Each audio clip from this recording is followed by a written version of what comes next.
when we look at the facts on the number of murders in Trinidad and Tobago, there is a direct relationship between the PNM being in government and the increase in murders. It cannot be by accident. Newspaper reports, as yet unchallenged, indicate that there were 89 Trinidad and Tobago nationals fighting alongside the Islamic State of Iraq and Syria. With a population of 1.3 million, this means that the UK, with 64.1 million people, would need to have over 4,400 fighters in Syria to have the same level of involvement as us. But a BBC report dated 24th March identified only 800 people from the United Kingdom who have traveled to support jihadist organizations in Syria and Iraq. And proportionately, and you could jump high and jump low, proportionately, TT has 50 times the number of active fighters on the front line of global terror than the United Kingdom. 50 times. And yet somebody saying, hey, no, let us not get involved in this battle of global terror. That is not our business. But you cannot fool the world. You cannot, the Atlantic, ISIS in the Caribbean. And you can read from your source, but you cannot display it like how you would like to. Thank you. I keep saying it. No vision, no plan. How else you explain cutting in the budget the cadets by $3 million, 1.34, 1.28, and 900,000? How you could do this? We should be working to have a cadet force in every secondary school in Trinidad and Tobago. Point 14. Thank you very much, Mr. Deputy Speaker.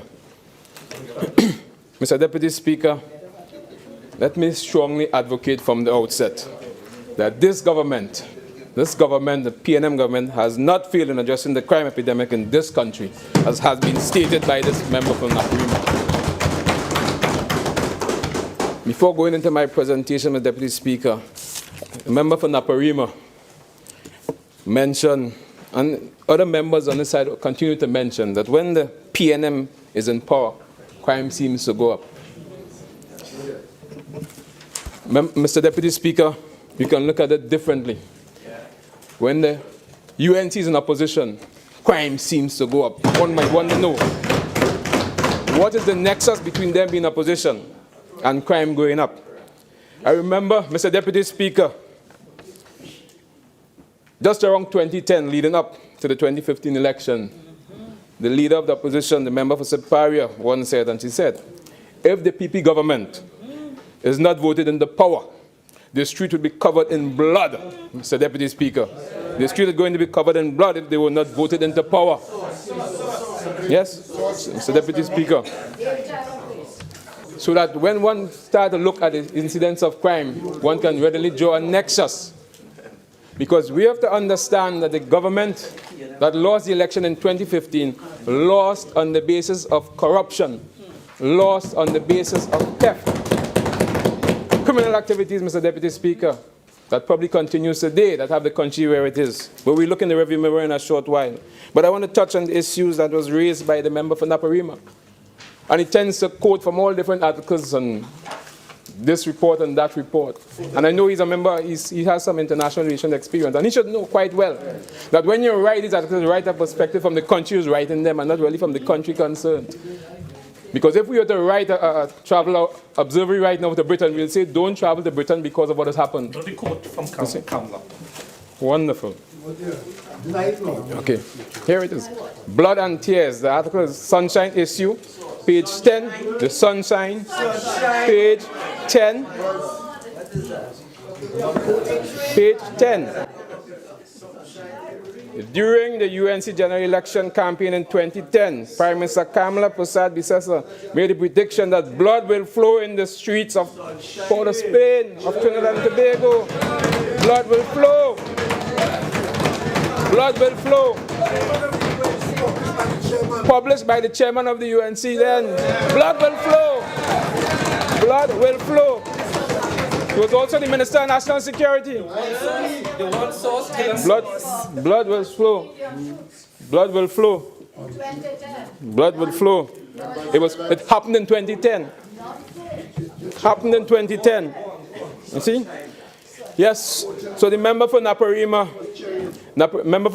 again mentions, and he talks about, we're probably looking at a sociologist. I think we want a criminologist, not a sociologist. A criminologist to look and see the behavior of the United National Congress. Again, he went on to talk about the whole question of terrorism and so on. The whole question of terrorism, without an understanding that most of the 89 people he mentioned in the submission left this country during their time in government, 2013, 2014, 2016. Most of them left this country around that time. And listen, I want to see where they got their money from. I'm quoting from the Trinidad Express, dated 24th of May, 2014. This was the Minister of National Security at the time, Mr. Gary Griffith, talking about. Last week in the Sunday Express reported on the growing force of the Jamaat al-Muslimin in Karapo, under Imam Hassan Ali and his son Raji Ali. Imam Ali acknowledged that his followers comprised criminals and former prisoners who sought refuge in Islam. The Express reported on how the Jamaat was able to set up a base in Karapo by squatting on state lines while being funded through the Ministry of Sports live sport program. Yes. The headline, Griffith, live sport fund financing criminals, former Minister of National Security under Kamla Prasad. Yes. Yes. Let me remind you now. Griffith, Minister of National Security, live sport fund financing criminals. That's right. Yes. You talking about terrorism? The Express reported how the Jamaat was able to set up a base in Karapo by squatting on state line while being funded through the Ministry of Life Sport program. Yes? The Express, Trinidad Express, dated the 24th of May. Members, I know each one will have the opportunity to join the debate when the time arrives. Okay, so please, let's listen to the member, and the quorum continue to be, once the member is on this floor, again, total silence. Kindly proceed. The member quoted the source before he went into the reading. Thank you, Mr. Deputy Speaker. Mr. Deputy Speaker, on the same quotation, I'll continue. Raji Ali, through the Ministry of Live Sport program, is getting 1.5 million a month in profit. In profit. And has ranked in about 18 million in the last year, Mr. Deputy Speaker. National Security Minister Griffith has stated. National Security Minister Griffith, while in government,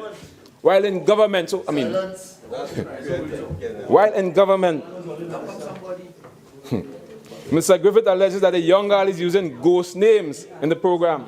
There are supposed to be 60 participants in one area, and overall, the program operates in 33 areas. A stipend of $1,500 a month is paid to these ghost gangs, Mr. Deputy Speaker. So, Deputy Speaker, I continue in the same article. The Life Sport program is one in which the Jamaat has been funded through government in the past 2 years. 2 years of this has been taking place, Mr. Deputy Speaker, under that administration. Yes? The Life Sport program, which started at $6.6 million in 2012, and hear this, Mr. Deputy Speaker, $6.6 million in 2012 increased to $29 million in 2013. And by 2014, the program cost $84.4 million. So, Deputy Speaker, funding to $113 million. To $113 million.